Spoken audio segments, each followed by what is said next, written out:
what Renaissance does is industrializing fusion machines, right? Fusion has been a long-term race. To some extent, it has been a scientific activity that started 80 years ago. Now we have a proof that we can do fusion on Earth. This has been demonstrated, and it continues to be demonstrated over and over around the world. So now fusion is not about if, it's about when, right? So this is where we want to play. We want to make it so that fusion becomes predictable, industrial, and commercially viable. This is what matters to us.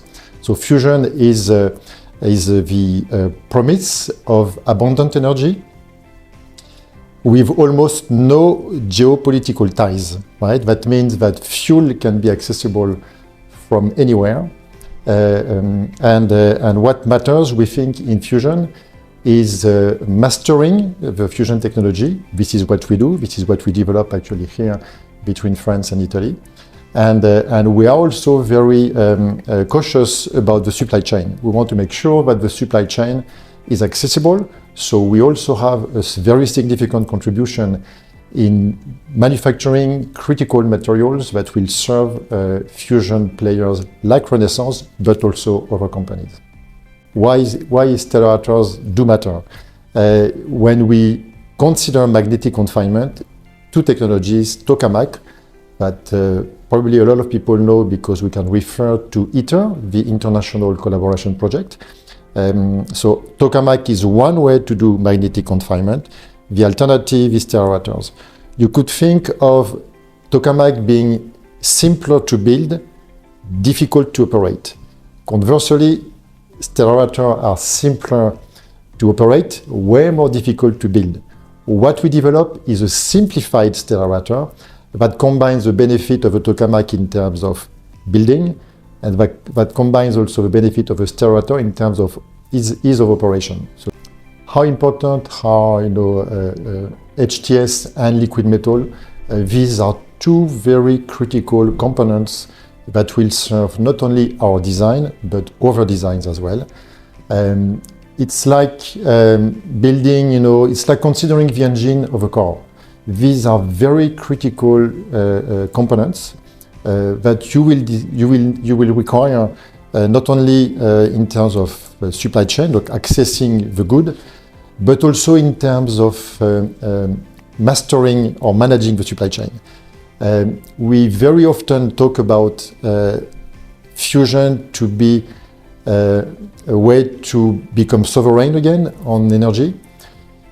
If only we could have sovereignty all the way to the supply chain as well, would be actually the right promise, right? So we are considering fusion as a way, again, to reach sovereignty when it comes to energy, but we want also to be completely sovereign from the ground up, so from the critical materials, all the way to building the machine, all the way to operating the machine, all the way to maintaining the machine. So this is the promise that Renaissance Fusion is pursuing, regaining full control, full ownership, full sovereignty from the ground up.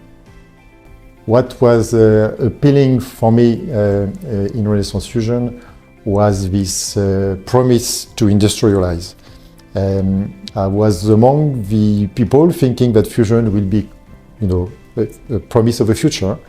I was very happy to meet a company where experiments were being conducted, machines were being built, and the supply chain was being properly addressed. So that's really what I found very, very appealing. So my previous experience was in industrialization, in the semiconductor industry and in the sensor industry.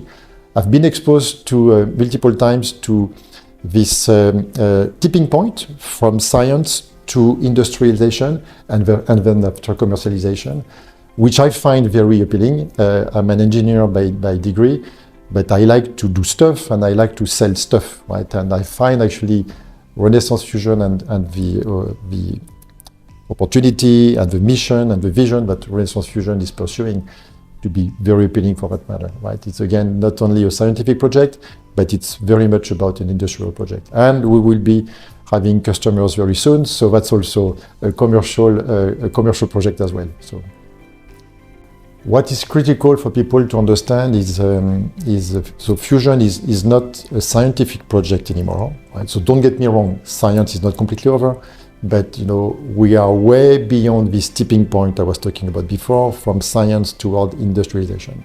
So now it is time to think actively and to finance and to provide the proper regulatory framework for this industrialization to occur, right? What matters is this awareness that we need to deploy, that we need to grow, so that everybody understands that although the promise is 5 to 10 years down the road, it starts now, it happens now, and this is now that we need to build tomorrow's champions.